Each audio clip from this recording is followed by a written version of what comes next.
የማቴዎስ ወንጌል ምዕራፍ 24 ቁጥር 1 እስከ 36።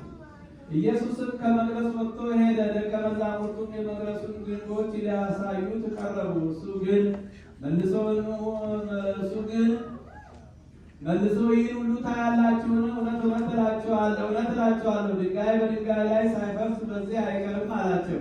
እርሱም በደብረ ዘይት ተቀምጦ ሳለ ደቀ መዛሙርቱ ለብቻቸው ወደ እርሱ ቀርበው ንገረን፣ ይህ መቼ ይሆናል? የመምጣትና የዓለም መጨረሻ ምልክቱስ ምንድን ነው አሉት። ኢየሱስም መልሶ እንዲህ አላቸው፣ ማንም እንዳያስታችሁ ተጠንቀቁ። ብዙዎች እኔ ክርስቶስ ነኝ እያሉ በስሜ ይመጣሉና ብዙዎችንም ያስታሉ።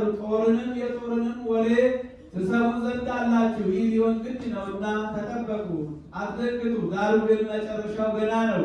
ሕዝብ በሕዝብ ላይ መንግሥትም በመንግሥት ላይ ይነሳልና ረሃብም፣ ቸነፈርም፣ የምድር መናወጥም በልዩ ልዩ ስፍራ ይሆናል። እነዚህ ሁሉ የምጥ ጣር መጀመሪያ ናቸው። በዚያን ጊዜ ለመከራ አሳልፈው ይሰጧቸዋል፣ ይገድሏችሁማል። ስለ ስሜም በአሕዛብ ሁሉ የተጠላችሁ ትሆናላችሁ። በዚያን ጊዜ ብዙዎች ይሰናከላሉ፣ እርስ በርሳቸው አሳልፈው ይሰጣጣሉ፣ እርስ በርሳቸው ይጣላሉ። ብዙ ሐሰተኞች ነቢያትም ይነሳሉ፣ ብዙዎችንም ያስታሉ። ከዓመፃ ብዛት የተነሳ የብዙ ሰዎች ፍቅር ትቀዘቅዛለች። እስከ መጨረሻ የሚጸና ግን እርሱ ይድናል። ለአሕዛብ ሁሉ ምስክር እንዲሆን ይህ የመንግሥት ወንጌል በዓለም ሁሉ ይሰበካል። በዚያን ጊዜ መጨረሻው ይመጣል። እንግዲህ በነቢዩ በዳንኤል የተባለው የጥፋት ርኵሰት በተቀደሰችው ስፍራ ቆሞ ስታዩ አንባቢ አስተውል።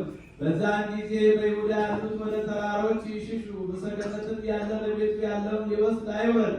በእርሻም ያለ ልብሱን ይወስድ ዘንድ ወደ ኋላው አይመለስ። በዚያችም ወራት ለርጉዞችና ለሚያጠቡ ወዮላቸው።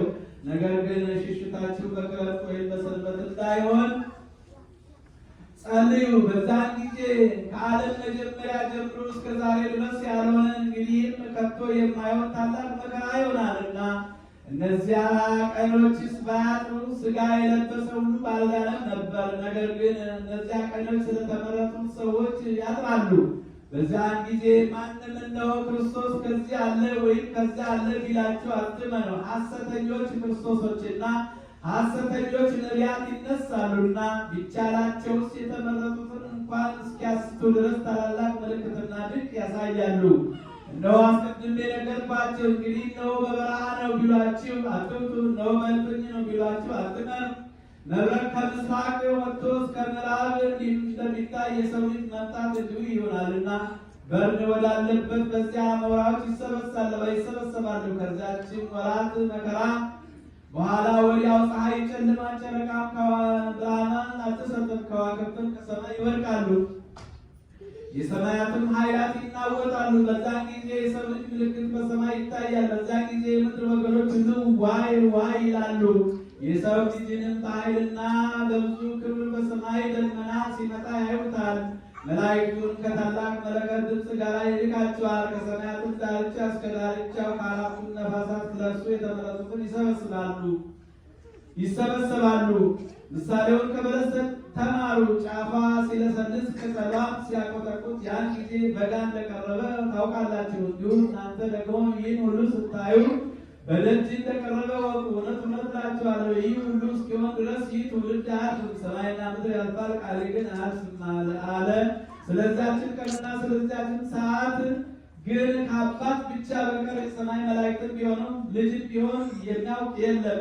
የኖህ ዘመን እንደነበረ የሰው ልጅ መምጣት እንዲሁ ይሆናል። በዚያችን ወራት ከጥፋት ውሃ በፊት ኖህ ወደ መርከብ እስከገባበት ቀን ድረስ ሲበሉና ሲጠጡ ሲያገቡና ሲጋቡ እንደነበሩ የጥፋት ውሃ መጥቶ ሁሉን እስከወሰደ ድረስ እንዳላወቁ የሰው ልጅ መምጣት እንዲሁ ይሆናል።